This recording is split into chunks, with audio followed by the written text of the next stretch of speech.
there's a narrative that there is an animosity or like a crashing heads between engineers and architects. That the professions kind of, at least here, the architect creates something beautiful and amazing, and then the narrative is the engineer destroys that because they say, yeah, that won't work in real life. That won't stand. That won't. They just crush your dreams. They crush the architect's dreams. That's the role of the engineer. That's the narrative here in the architecture world, that the engineer is our friend, but also our enemy because they destroy our beautiful ideas. Do you see this narrative in reality? Do you see this at all? Do you work really well with architects together? Never problems with architects. Yeah. And they haven't had problems with you? Did it tell you? Maybe. No, I had never a bad experience with architects. Mm-hmm. Look, there are artists. Sometimes they think a little bit too much that they are artists. Mm-hmm. But the good ones are right. Mm-hmm. So if there's a good architect, he have to be an artist and stand, I think it's the phrase, stand on ground with these ideas. Yeah.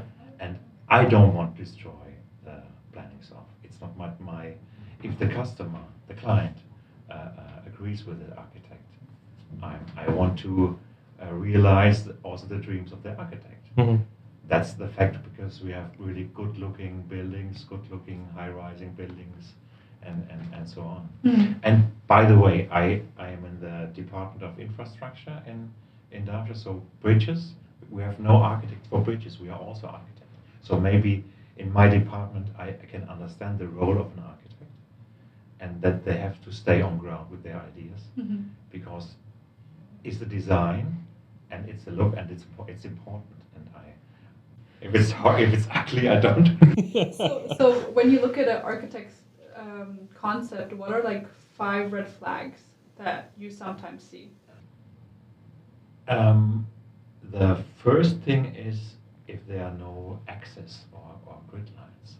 It's so important to see where the wall or the column is in another floor. And if the architect makes this plan, he should in the first phase make these grid lines to see what's the coordinates about. Mm-hmm. The second is they don't locate walls On top of each on other? top of each other, so they change.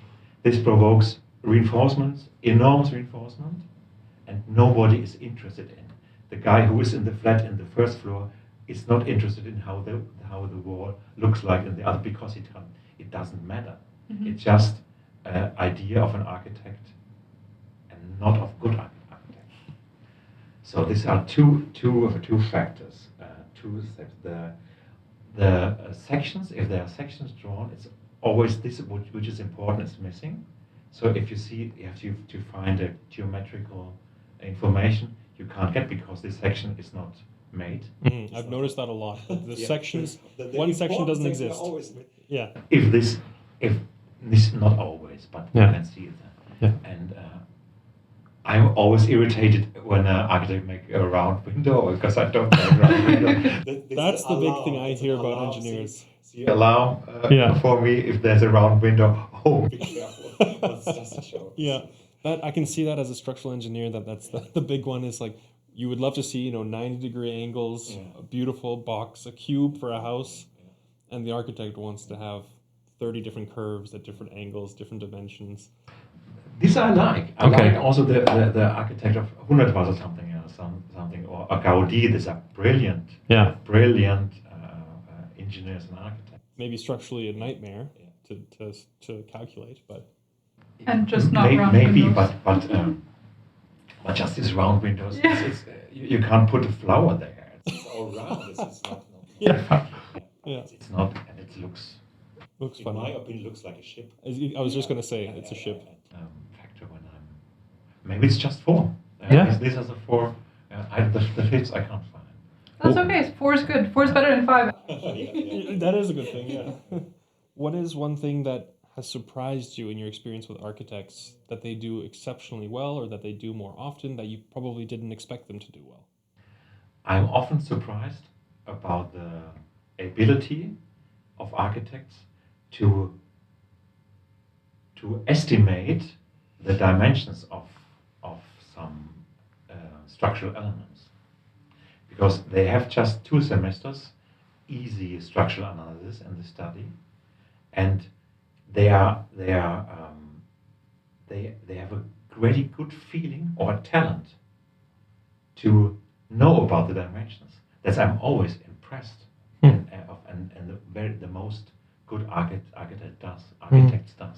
I'm always impressed about this knowledge and that's a talent and it's a vocation that they have to do this job. To be able to think 3-dimensionally and envision those dimensions. And see the slab is not half a meter, it's 25 centimeters, something else. I would like to shift our conversation, if that's okay for you guys, to maybe materials, and like I'm really interested in what kind of materials we should use when. So when should we use wood? When should we use steel? Could you maybe elaborate a little bit on that for me? So if you want to make a vertical extension to an existing building, if the foundation have this utilization not as 100%, you can enlarge a little bit. Wood and steel has a lot of advantages.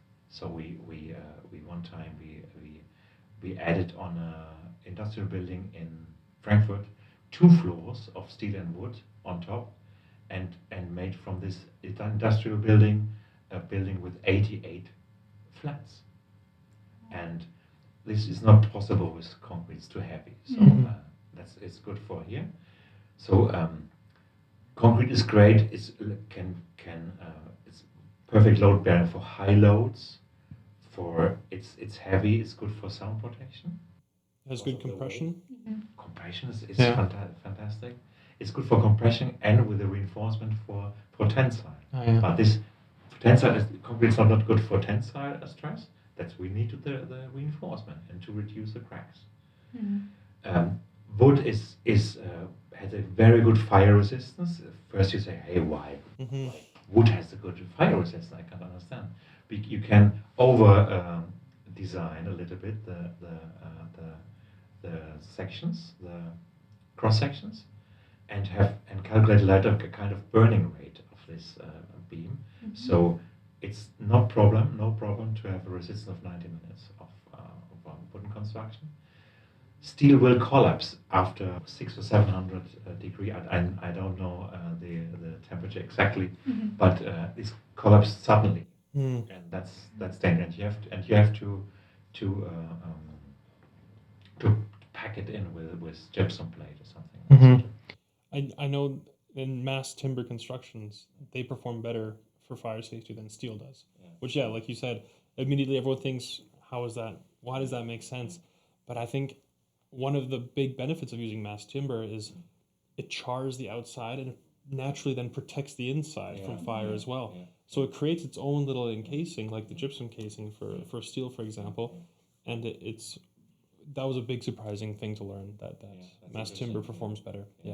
In the old Schneider was a question. I don't know if I asked you before, and the question is if you would use the Eiffel Tower and melt all the steel inside of the 4 columns, how thick this plate would be. What's the area of the 4 columns? It's 140 meters to 140 meters, and the height is 320 meters. So it's such a good.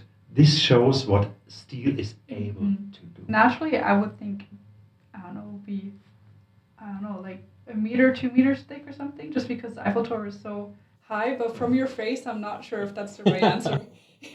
The nice thing with the deceiving thing with the Eiffel Tower is it has a very large presence, but there's so much air and so much open space in the Eiffel Tower. It's almost like a mesh. Just estimate. It's no wrong answer. I'll say 30 centimeters. 30 centimeters thick, and then the 140 by 140. Okay, I said 2 meters, so. 2 meters? It is 8 centimeters. 8 centimeters. That's steep. Then you can estimate. That's the volume of steel. It's the strongest material we can use. That's incredible. 7 to 8 centimeters. With all the lifts and equipment, it's 8.5, and just the steel is 7. Yeah. 8.5. With all the elevators and everything. Half a centimeter more just with the elevators and everything. That's incredible. Amazing, And that's the rolled. It's cold rolled steel, right, for the Eiffel Tower? Yeah. These Yeah. are the most things are just angle profiles. There. I like steel, Yeah. and I like timber, and I like concrete. So what are some standard common buildings or assemblies that you would maybe prefer wood over steel?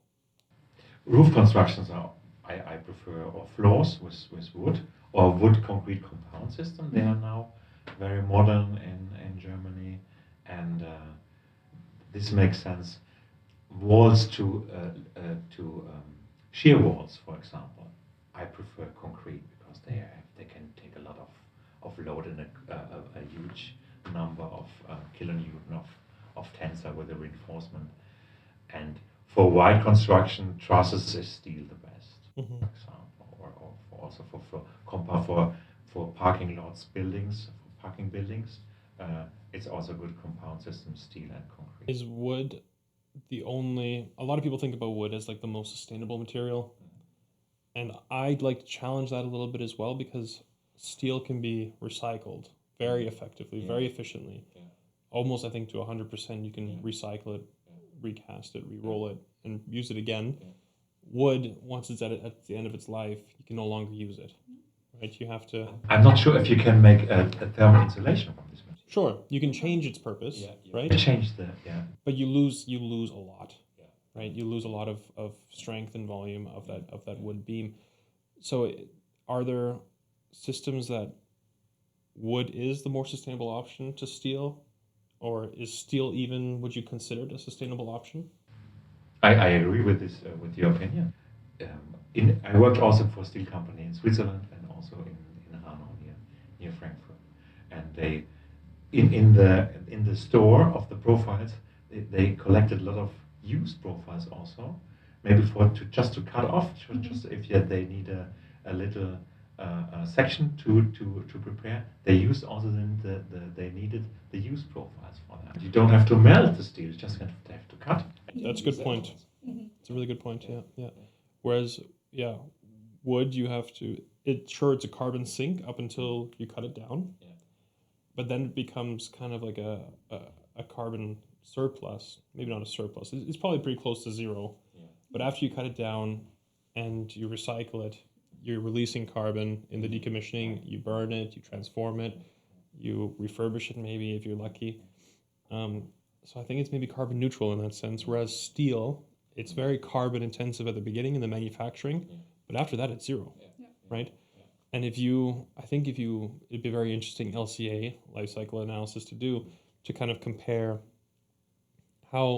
what's the equivalent if you're using this steel beam for 1,000 years, constantly, repurposing, using it in different buildings, giving it a new life.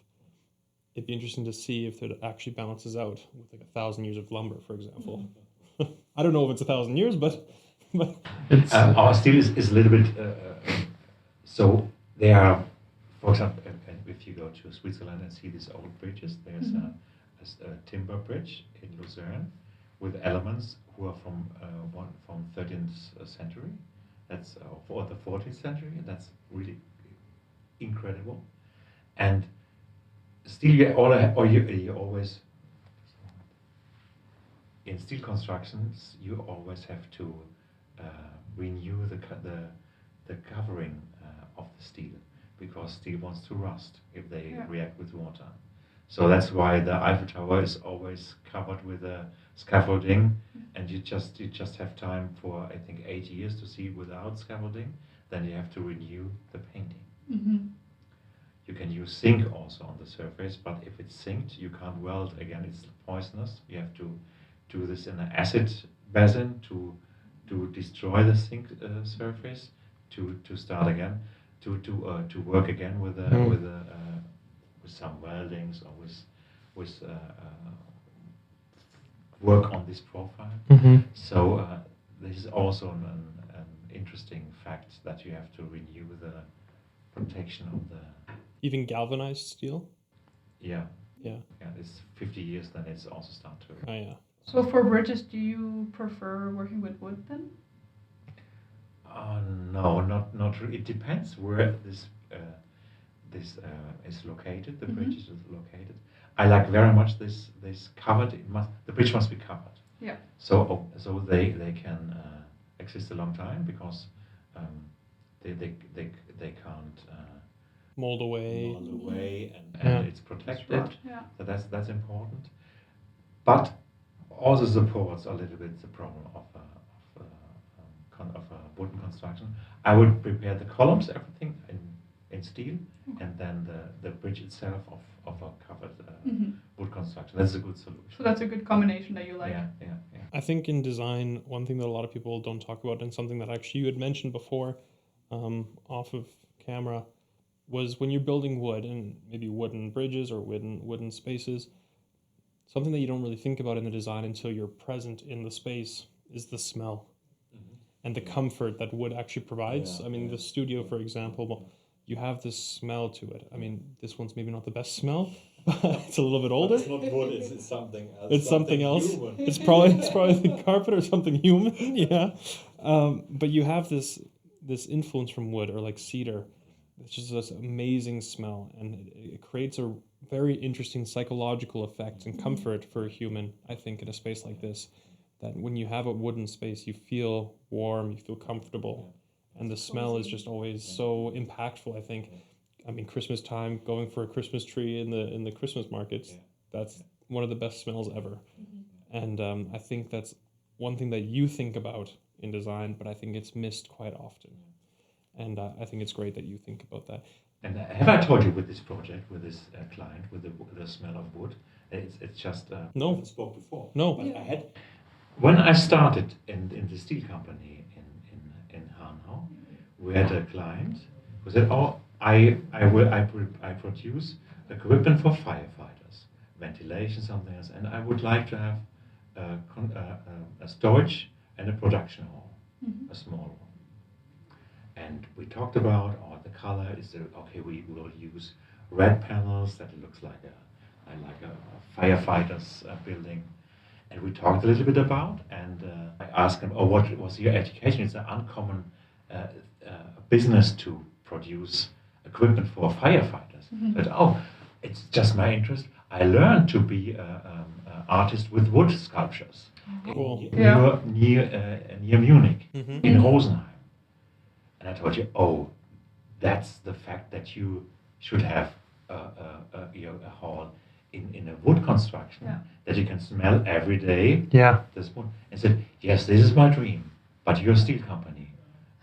I spoke with my boss and said, "Hey, let's make a combined construction. Columns, a frame, a mixed frame, the steels of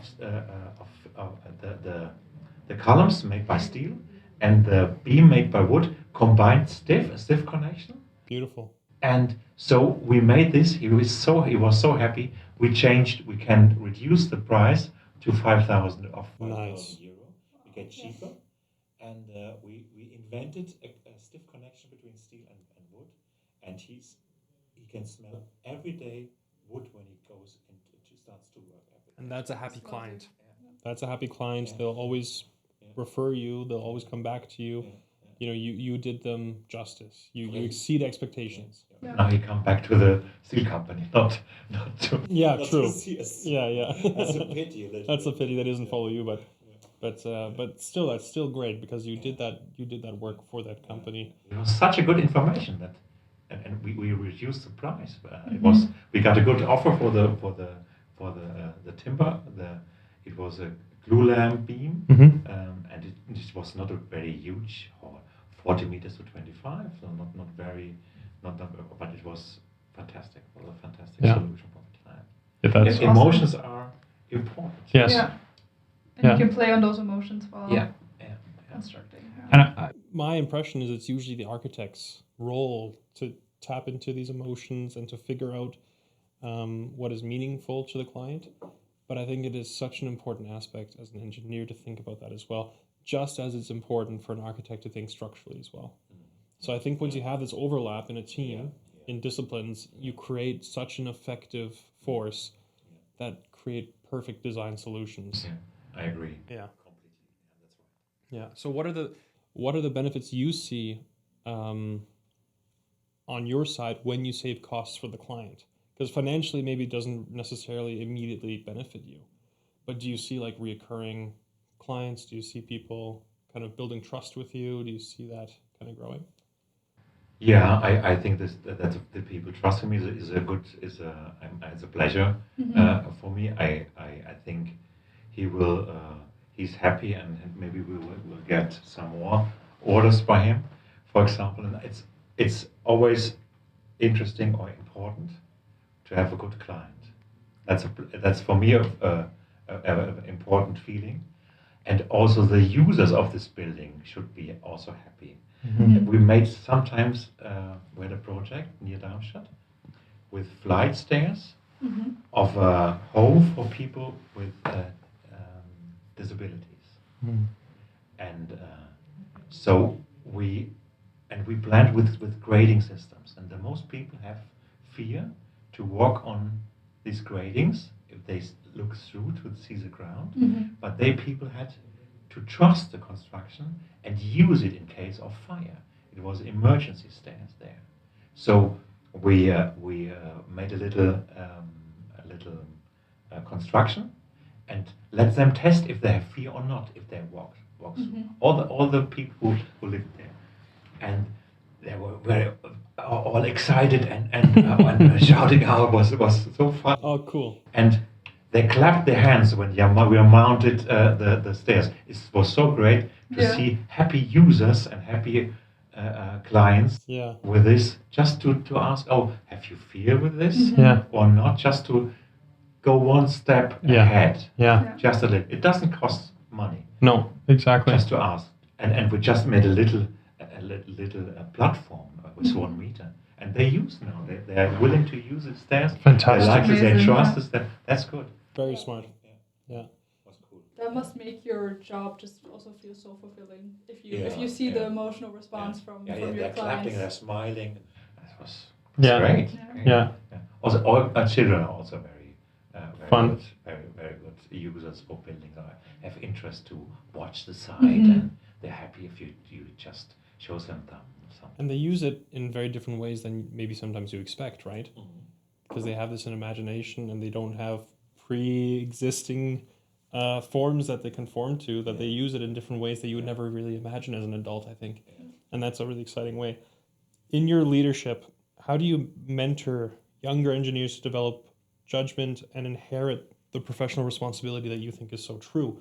So the professional responsibility, maybe I would designate as your honor as a professional structural engineer. How do you teach that to younger engineers? What are those aspects that you like to leave behind? I think there must be also a willing by these guys, and I think the most important thing is just to collect experience, and also I think it's also important just to. I worked in companies when I studied at the university in Darmstadt. I also worked in companies and see how it is to you need this interest. It's important and make experience. I don't know how I could teach somebody this if there's no interest, and if you have this interest, you have to fill with information. Right. So Roughly speaking. So if we have young engineers listen to this podcast, what would you like to tell them? What they should learn early in their career if they want to also lead projects and become or have a similar role that you have right now? There's maybe the same answers as I give to you. Just get experience. Okay. I worked, for example, on Burg Frankenstein as a student and repaired the wall of a castle. Such an unusual project, but I learned a lot. To prepare the concrete, and it's just to if they have interest, they just work with an architect. Go to as a student, just work in the semester break 4 weeks in the office of an architect. So expose yourself to as many different situations, as weird as they might be. Expose yourself. I think that's I can say. That's awesome. That's a good tip though. Yeah. It's important to do. If you look maybe to your best estimation, if you're looking 10 to 20 years into the future in structural engineering or construction, is there anything you're excited about as the world is changing so rapidly? We have one project with ESA, this moon training hall in Cologne, and they are try to create buildings with a 3D printer and the moon sand. So I'm looking forward to see something in the news when Mr. Maurer or one of his colleagues creates a building at the moon with a 3D printer. Yeah. That's so interesting. And Yeah. they did in Cologne. Oh, Cologne. cool. This was in the news. Mhm. So that's is unbelievable to build with a 3D printer. Yeah. This I can't. And using the regolith, like yeah, the yeah, really? the regolith, yeah. That's very It's neat. amazing. So And it's not so easy to build. I believe because that. You have X-rays there and asteroids that you have to Mhm. use, and pressure. You have to use 1 meter thick walls that you can have a barrier between the moon is vacuum, and we can't exist in vacuum. We have to Mhm. make a pressure area where we can live, and so this must be very thick. That's so interesting. Yeah. Yes, I'm looking forward to see this when I'm 80 years old. To see some guys. printing a building on the moon. It sounds like it Wow. could be sooner. Oh yeah. No, but I'm old. It's not so. I have not so much time left. You have lots of No. time left. You're halfway. I think we covered a lot of ground. Yeah, Yeah. we And did. it's amazing to talk to you about it because you have this experience that you're talking about and you have this knowledge and you can talk about everything very easily. It comes so easy to you to talk about these things and it's an amazing skill to have. So thank you very much for Thank you for inviting me. Of Thank you course. so So much. it was a pleasure. It was a pleasure. Thank you. If you found value in today's conversation, whether it was our discussion, our guest insights, or the topics we explored, we genuinely appreciate your support in helping us reach others in the industry. Subscribing and sharing episodes help us connect with more individuals who are passionate about sustainable building practices. If you'd like to continue the conversation or share your thoughts with the Future Framers podcast community, you can reach us through the contact information in the show notes. Your support helps us continue bringing you meaningful conversations with industry leaders and experts. Thank you for investing your time with us, and we will see you in the next episode.